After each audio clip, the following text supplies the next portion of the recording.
Welcome back. While you remember the uproar when Supreme Court overturned Roe and all those outraged liberals accused conservative justices of, quote, concealing their agendas regarding abortion during those confirmation hearings, well, now the script has flipped. Justice Katanji Brown Jackson gave us our first glimpse of her far-left beliefs earlier this week. Beliefs which we never saw the light of day during her confirmation. But how do you think the mainstream media reacted? With indifference, of course. I know two people who can't wait to sink their teeth into this one. Let's welcome in our Thursday company, Stacy Washington, a host for SiriusXM and a proud U.S. Air Force veteran, along with Rob Smith, an Iraq veteran and host of Can't Cancel Rob Smith.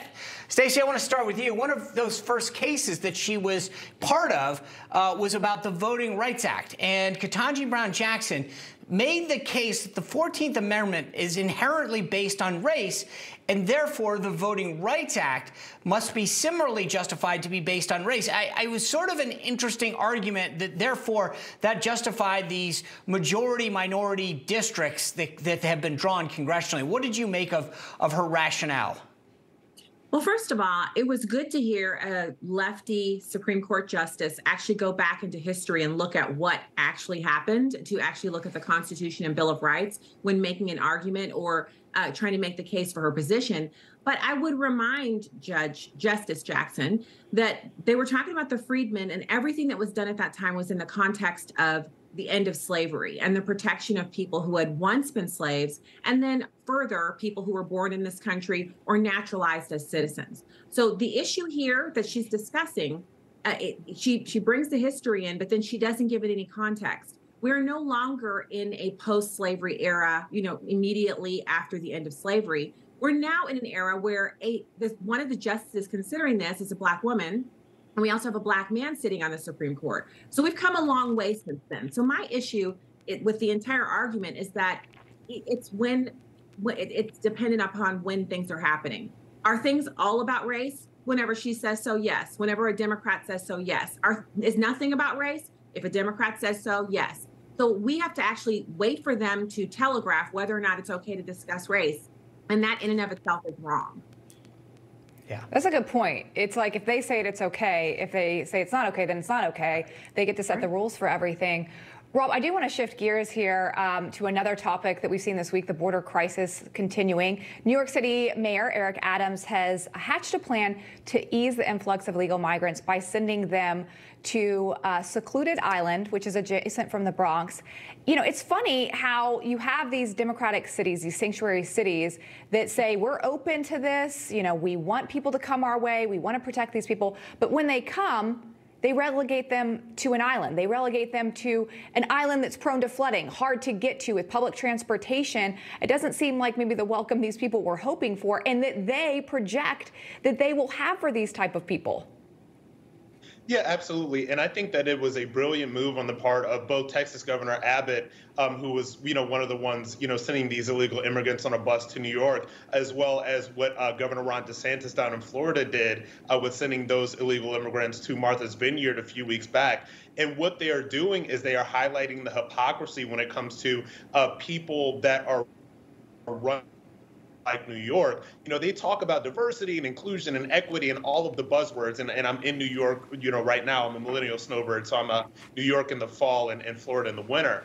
But they preach all of this stuff about diversity, equity, inclusion. We love everybody, et cetera, et cetera. But then as soon as literally a tenth, not even a tenth of what these border states and border towns have to deal with, shows up on their front door, they're shuffled off to some crazy, part of the Bronx that nobody ever sees. So they don't want to be around these people. And I have to make the point that just because these people are being shuttled off to this part in the Bronx that's going to be a little sequestered from everything else doesn't mean that they're not going to be sort of, getting the same benefits that any other illegal immigrant in a sanctuary city like New York City gets. So the taxpayers in New York City and New York State are still going to be paying for these people.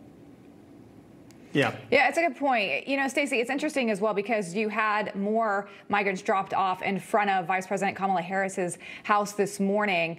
What is it going to take, do you think, for someone like her to recognize this, or will she ever?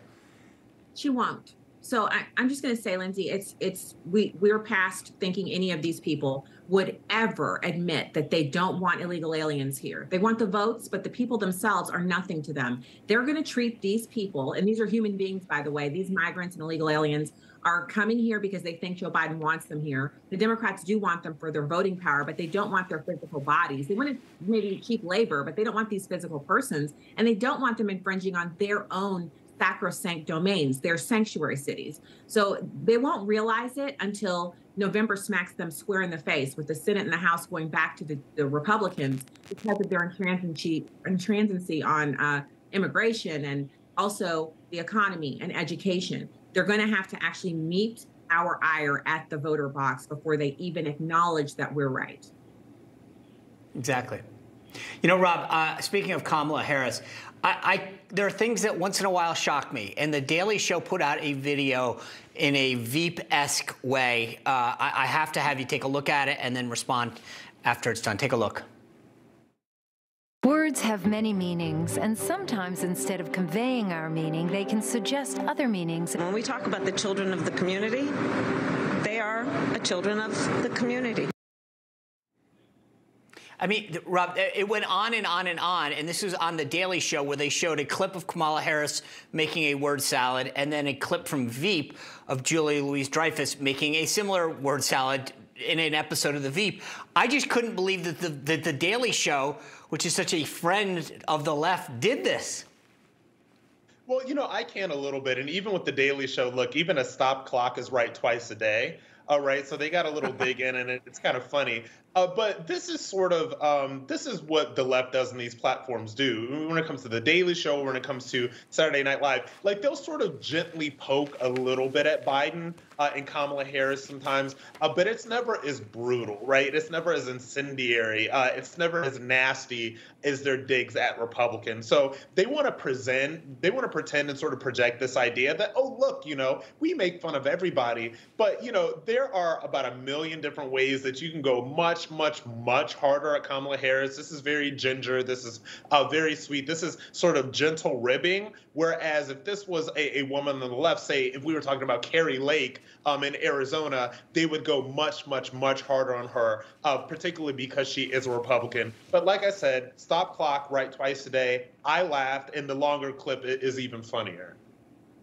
I agree. Yeah, there's a difference between funny and mean, and that's the difference of how they view comedy. It's funny when it's the left, it's mean on the right. Stacy Washington, Rob Smith, thank you both for being here.